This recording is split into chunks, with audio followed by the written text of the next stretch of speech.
Hello and welcome to House News Special Edition of P20 Speaker Summit. We will present all the latest and interesting information around the House of Representatives of the Republic of Indonesia. Gender quotas are a popular means of affirmative action, but the number of Indonesian female parliamentarians remains low. For the first time, Indonesia House of Representatives hosts the P20 Summit on 6 and 7 October 2022 prior to the G20 Leader Summit. The House encourages P20 member countries to prioritizing low-carbon green economic development. The forthcoming P20 allows for further engagement on the role of Parliament in accelerating sustainable development and green economy. Indonesia House of Representatives is making history to host the P20 after 23 years of joining as a member. The theme of this year's P20 is Stronger Parliaments for Sustainable Recovery. Compared to countries in Asia, the number of Indonesian female parliamentarians remains very low. Secretary General of Indonesian Women's Parliamentary Caucus, Luluk Nur Hamidah affirmed women's representation in Indonesian legislature is still below Timor-Leste and Rwanda, which have reached over 40%.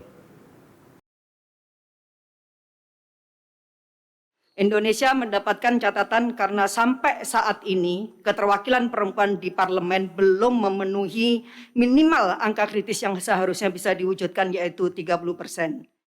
Women's representation in parliament could give great contribution to gender equality in democracy. This facilitates women's direct engagement in public decision-making, which will impact to wider society. Based on data of Statistik Indonesia, since 2016 until 2021, women's participation in national legislature only touches 21.89%. However, some laws focusing on gender equality, such as sexual violence law and mother and child welfare bill, have shown women's representation in parliament keeps continuing to encourage equal participation of men and women. Speaking in front of thousands of delegates from 115 countries, at the Forum of Women Parliamentarians of the 144th IPU last March, Speaker of the House Dr. Honoris Causa Puan Maharani calls for global collaboration to give space for women in developing their potential. Jika kemajuan perempuan dijamin, maka suatu negara akan maju. Jika partisipasi politik perempuan didorong, maka demokrasi akan berkembang. Jika kesetaraan gender dijamin, maka keadilan akan tercapai. Bersama dengan gotong royong, kita dapat memperkuat komitmen untuk mendorong kemajuan perempuan. Social inclusion, gender equality, and women's empowerment will be one of 4 priority issues, which will be discussed in P20 Summit or Parliament Forum of G20 countries in October 2022. TVR Parliament reports. As the host of the Parliamentary Speaker Summit or P20, the House invites all countries to consider this event as the momentum for recovery and encourage cooperation post-pandemic for the betterment of all countries. At Nusantara I building of the House Senayan, Jakarta recently, Vice Chairperson of the Committee for Interparliamentary Cooperation, or BKSAP of the House, Mardani says, the House urges every country to recover from COVID-19 pandemic, which gradually has declined. The P20 Speaker Summit is expected to be able to produce legislation which supports government policies for recovery. Karena pandemi ini luar biasa, memukul banyak sekali negara-negara dunia ketiga, contohnya vaksin kemarin, agak jomplang. Satu orang di Kanada bisa dapat 11 vaksin, tapi satu orang di Afrika satu vaksin untuk 300-an orang gitu. Itu kan jomplang. Nah, kita berharap ada kebijakan yang menjamin bahwa karena kita tinggal di dunia yang sama, di planet yang sama, kalau katakan negara maju selesai urusan vaksin, tapi yang ini tidak, mutasi di sini akan kena negara maju juga gitu. Sehingga kita lagi berharap dengan P20 ini negara-negara parlemen di negara G20 memberikan kontribusi yang lebih besar lagi untuk menjamin sustainability, keamanan, kemajuan dari seluruh bangsa-bangsa yang ada. Mardani hopes COVID-19 pandemic could give lesson for all countries throughout the world to support one another. Moreover, Mardani encourages fair and equitable distribution of COVID-19 vaccines. Main issues highlighted by the House during P20 Summit are sustainable development and green economy, effective parliament and dynamic democracy, gender equality and women's empowerment. Oki Zulindra and Yoga, TVR Parliament report. The world is currently facing environmental setbacks and needing renewable energy revolution. Therefore, green economy, which is defined as low carbon and resource efficient, is necessary to apply. As the House of the P20, Indonesian House of Representatives is ready to raise the issues accelerating green economy. In SDGs Day of the Committee for Interparliamentary Cooperation or BKSAP of the House at Jenderal Sudirman University Purwokerto, Vice Chairperson of BKSAP of the House Ahmad Hafiz Thohir says environmental issue is the main agenda at P20 Parliamentary Speaker Summit.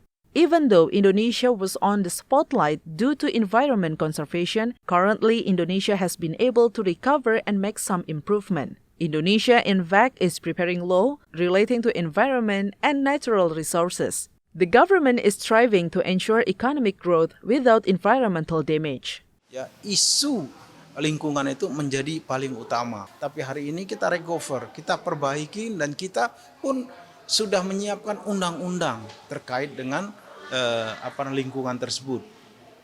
Green Economic di bawah Kementerian Keuangan pun sudah menyiapkan rambu-rambu.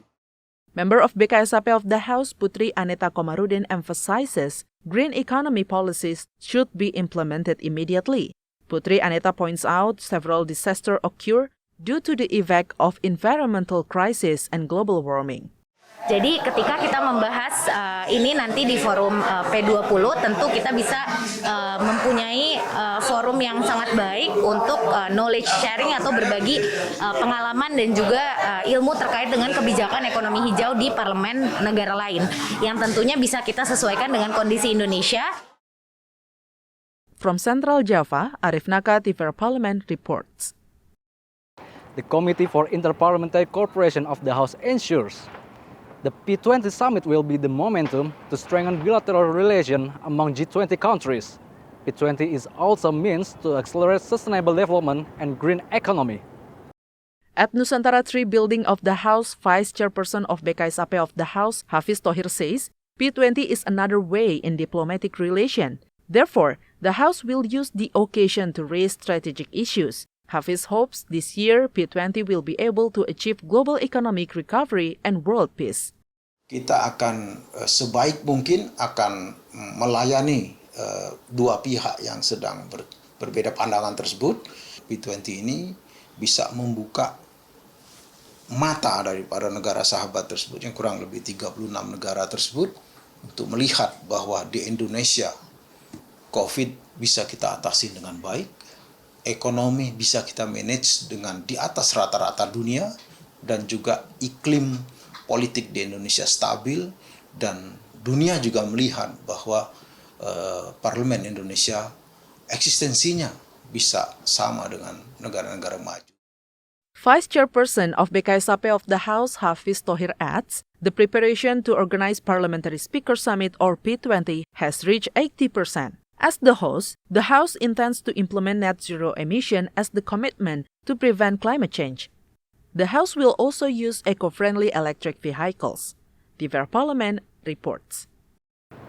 The House assessed the Parliamentary Speaker Summit on 6 to 7 October 2022 as the moment for Parliament of G20 countries to strengthen collaboration, accelerate economic recovery due to COVID-19 pandemic, in order to achieve the Sustainable Development Goals or SDGs.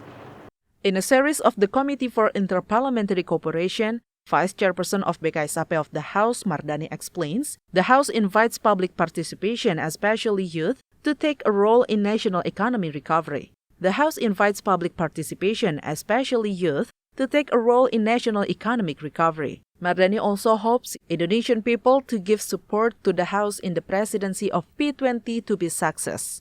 Dulu mungkin banyak fosil, sekarang kita green economy. Dulu mungkin anak muda nggak terlibat, partisipasi diperbanyak.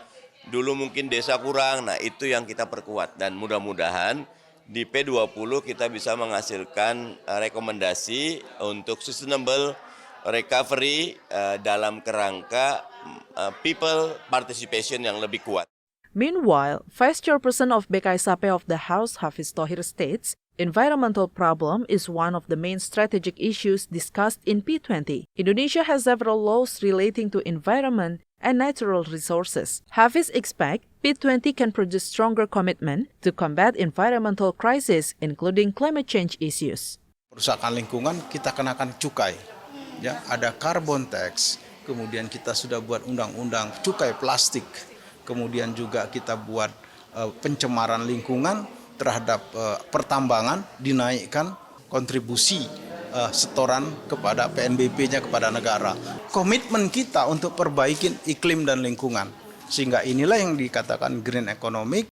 Arif Naka, TVR Parlemen, reports. And that's House News for today. Thank you for watching everyone and have a good day.